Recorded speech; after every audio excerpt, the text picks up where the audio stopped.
A la par de Lenin, Mao Zedong es el líder revolucionario más importante del siglo XX, pues en ideas y en acciones es el testimonio vivo de una revolución obrera triunfante, aún en las condiciones materiales más adversas de la China feudal. Mao es la síntesis práctico-revolucionaria del marxismo-leninismo oriental, por dos razones. Pone al descubierto lo absurdo de las leyes del etapismo histórico de la ortodoxia marxista occidental, que limitaban las acciones de los comunistas en los países atrasados a una simple alianza con la burguesía nacional. Y dos, hace de manifiesto un sistema metodológico, filosófico, directivo y organizativo que reivindica el papel de las masas como fuerza motriz histórica, el principal sujeto revolucionario. Para Mao, las masas son el sostén de acontecimientos grandiosos. Gracias a este planteamiento, percibe el movimiento agrario de 1927 como un hecho de carácter extraordinario, por la capacidad organizativa y racional de este, producto de las condiciones materiales de explotación y las ideas colectivas de subversión, de las cuales no podía estar al margen el partido. Cito: el actual ascenso del movimiento campesino es un acontecimiento grandioso. Dentro de poco, centenares de millones de campesinos en las provincias del centro, el sur de China y el norte se levantarán como una tempestad, un huracán, una fuerza tan impetuosa y violenta que nada, por poderoso que sea, podrá contener. Romperán todas las trabas y se lanzarán por el camino de la liberación. Sepultarán a todos los imperialistas, los caudillos militares, funcionarios corruptos, déspotas locales y shenshis malvados. Todos los partidos y camaradas revolucionarios serán sometidos a prueba ante los campesinos y tendrán que decidir a qué lado colocarse. Bajo estas afirmaciones, Mao disuelve el papel del individuo en la historia. El marxismo siempre ha considerado que, en último análisis, son las masas populares las que hacen la historia, y no los grandes hombres. Según Marx, es absurda la concepción de la historia que se limita a transcribir las acciones de los jefes y los estados, descuidando las relaciones reales. La sociedad civil comprende todo el complejo de las relaciones materiales entre individuos en un determinado grado de desarrollo de las fuerzas productivas. Estos individuos, las masas para Mao, pertenecen a este grado determinado de desarrollo material. Por lo tanto, la historia y sus transformaciones se adscriben en el análisis de un sujeto histórico colectivo. En este caso, el individuo, la vanguardia, el partido, los focos insurreccionales y los cuadros son consecuencia del actuar de las masas. No por ello son menos influyentes o decisivos en la lucha revolucionaria. Son herramientas para objetivizar las tareas revolucionarias, que son en todo caso guiar las tácticas técnico-militares, formular una política de lucha, movilizar las tareas y el trabajo de agitación, organizar y disciplinar a la gran militancia trabajadora y dirigir las directivas conjuntas a partir del centralismo democrático.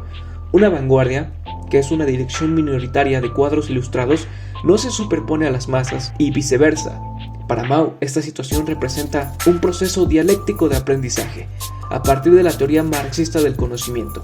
Cito: toda dirección correcta está basada necesariamente en el principio de las masas a las masas. Esto significa recoger las ideas dispersas y no sistemáticas de las masas y sintetizarlas, transformarlas mediante el estudio en ideas sintetizadas y sistematizadas, para luego llevarlas a las masas, difundirlas y explicarlas, de modo que las masas las hagan suyas, perseveren en ellas y luego las traduzcan en acciones, y comprobar en la acción de las masas la justeza de esas ideas. Luego hay que recoger y sintetizar las ideas de las masas y llevarlas a las masas para que perseveren en ellas, y así indefinidamente, de modo que las ideas se tornan cada vez más justas, más vivas y más ricas de contenido. Todo proyecto de transición histórico de una sociedad capitalista al socialismo tiene que dirigirse bajo el principio de las masas a las masas. Esa es la tarea fundamental del partido para Mao. Por ello, esta relación dialéctica de aprendizaje se vuelve complementaria en la aplicación de métodos de dirección y métodos de trabajo, que unen orgánicamente a las masas con su dirección, y en el seno de esta relación, las masas pueden ver interpretadas sus ideas no sistemáticas en auténticas políticas de lucha. Es aquí que los planteamientos metodológicos, directivos y filosóficos de Mao se transforman en un programa político sistemático que adopta el Partido Comunista de China y los movimientos de insurgencia del mundo agrario. La línea de masas será la herencia histórica de Mao para lograr un conocimiento correcto después de muchas reiteraciones del proceso que conduce de la materia a la conciencia y de la conciencia a la materia, es decir, de la práctica al conocimiento y del conocimiento a la práctica. La línea de masas plantea una interpretación filosófica oriental sobre el materialismo histórico y su capacidad para aniquilar el capitalismo, el feudalismo y las relaciones coloniales en China a partir de la sabia conciencia y buena voluntad del pueblo.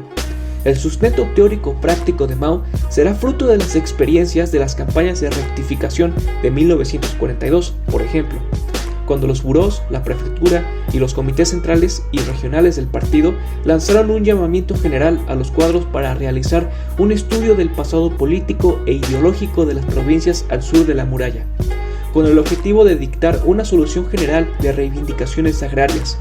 Este llamado hacia un método de trabajo popular mantiene dos principios estratégicos. El primero será la dirección unificada que desarrolla un diálogo y aprendizaje permanente entre masas y vanguardia. Y segundo, el programa, las consignas y las demandas irán de lo general a lo particular y de lo particular a lo general. Este proceso crea un vínculo único que no superpone el papel histórico de los sujetos revolucionarios. A la muerte de Mao, la línea de masas seguirá siendo una metodología de trabajo y estudio para el partido. Deng Xiaoping la comprende así: la línea de masas tiene en el partido profundísimo significado teórico y práctico. La clase obrera solo puede cumplir su misión histórica de liberarse y liberar al mismo tiempo a todo el pueblo trabajador si se apoya en las fuerzas de las masas de su propia clase y en la de todas las masas del pueblo trabajador. Cuanto mayor sea el despertar, la iniciativa y el espíritu creador de las masas populares, más adelantará la causa de la clase obrera. Si bien resulta provechoso analizar la capacidad del partido y sus dirigentes por impulsar una filosofía de la praxis adaptada a las condiciones atrasadas de China y el mundo feudal, se puede observar que en el fondo la línea de masas denota una característica peculiar de ejercicio técnico militar. Aunque el joven Mao no siguiera los pasos de su metodología conscientemente, la práctica de la guerra de guerrillas y el asedio del campo a la ciudad estuvo en gran medida influenciado por esta. Citando su obra sobre la guerra prolongada, las grandes zonas rurales de China se convertirán en regiones de progreso y luz, mientras que las pequeñas zonas ocupadas por el enemigo, en especial las grandes ciudades, se convertirán temporalmente en islotes de atraso y tinieblas. La idea de Mao consistía en prestar principal atención durante un largo periodo a la creación de bases de apoyo en las zonas rurales, estudiar y utilizar el campo para rodear las ciudades y servirse de las bases jornaleras para acelerar el auge de la revolución en todo el país. Los levantamientos inmediatos de todas estas zonas rurales serían el comienzo de la transición al socialismo, y no la errónea táctica aventurera de la conquista de las grandes ciudades de Lilisang. Comúnmente llamada línea Lilisang, se refiere a la línea oportunista y de izquierda que imperó en el partido aproximadamente durante 4 meses, a partir de junio de 1930. La línea violaba la política establecida por el Sexto Congreso Nacional del partido, rechazaba la necesidad de preparar a las masas para la revolución y negaba el desarrollo desigual de estas. Consideraba como reaccionaria a la mentalidad campesina. Por ello, negaba el papel revolucionario de las mismas y apoyaba la conquista de los centros industriales, las ciudades, con el germen de una pequeña capa obrera ilustrada. La táctica de Mao, adscrita bajo la línea de masas, logró que el partido organizara las campañas por el ingreso, que adoptaron el método de integración a la militancia, investigación y discusión pública en las aldeas. El método triunfó al comprender las condiciones particulares y el potencial revolucionario de las masas campesinas. Para 1945, el partido contó con más de 1.210.000 miembros en las zonas rurales de las regiones liberadas. La estrategia de un conflicto prolongado, desde la guerra de resistencia contra el Japón en 1938 hasta la guerra civil contra el Kuomintang en 1949, fue una maniobra de desgaste para 1. Evitar la idea de subyugación nacional, que era una motivación de muchos partidos nacionales en China por el triunfo de Japón en contra de la República, una visión derrotista de estos partidarios. Y 2. Incrementar los esfuerzos de las masas campesinas en las 3 provincias al noreste de China, estrangulando las ciudades a partir del cerco con apoyo de las aldeas vecinas. La insistencia de Mao residía en la importancia del avance y retiro rápido y permanente de las tropas. solo tomando riesgos en eventos determinados en que la correlación de fuerzas entre adversarios sea evidente. Debemos evitar toda gran batalla decisiva en el periodo inicial de la guerra y recurrir primero a la guerra de movimientos para minar la moral y la capacidad combativa de las tropas enemigas. Además de emplear para la guerra de movimientos tropas adiestradas, debemos organizar gran cantidad de unidades guerrilleras entre los campesinos. Hay que comprender que los destacamentos de voluntarios antijaponeses en las 3 provincias del nordeste apenas son una pequeña muestra de las fuerzas latentes del campesinado de todo nuestro país, que pueden movilizarse para sostener la guerra de resistencia. La ofensiva de Mao, con una confianza entera en las zonas rurales y campesinas, insistió en una guerra de movimientos a gran escala, mientras que la guerra de posiciones solo ejercería un papel auxiliar. Por esta situación, mantener el control de las ciudades era un esfuerzo poco útil. Lo primordial era la apertura de los frentes dilatados y variables, que solo con el apoyo de las masas organizadas en las unidades guerrilleras era posible. La comprensión de Mao sobre la importancia particular de las aldeas, pese a sus caracteres reaccionarios e inhibidos de una dirección proletaria, lo harían formular bajo las condiciones de un país atrasado una estrategia revolucionaria heterodoxa y en completa afinidad con las teorías leninistas del eslabón más débil.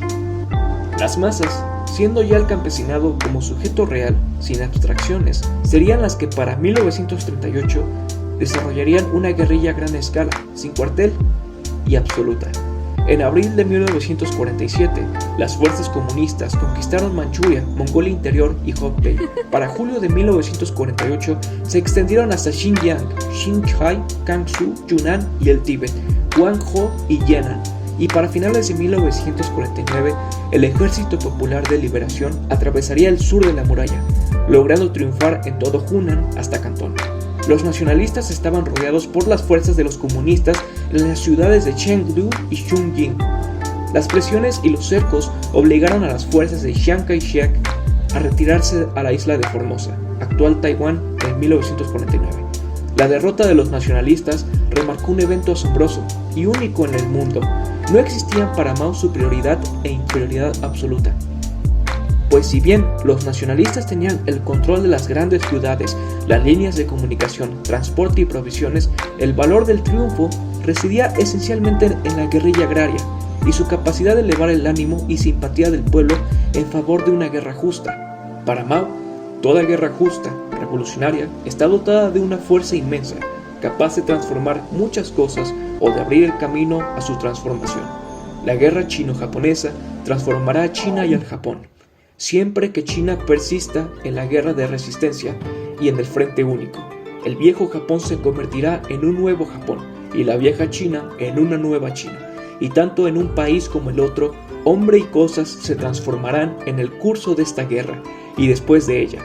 Por lo tanto, tenemos razón al considerar la guerra de resistencia y la edificación del país como vinculadas entre sí.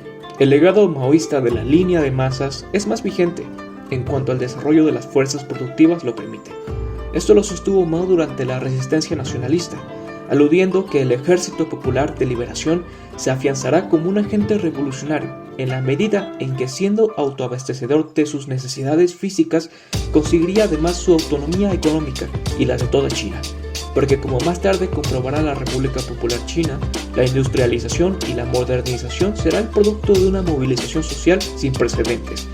Los cambios que se producen en la sociedad se deben principalmente al desarrollo de las contradicciones internas, es decir, las contradicciones entre las fuerzas productivas y las relaciones de producción, entre las clases y entre lo viejo y lo nuevo.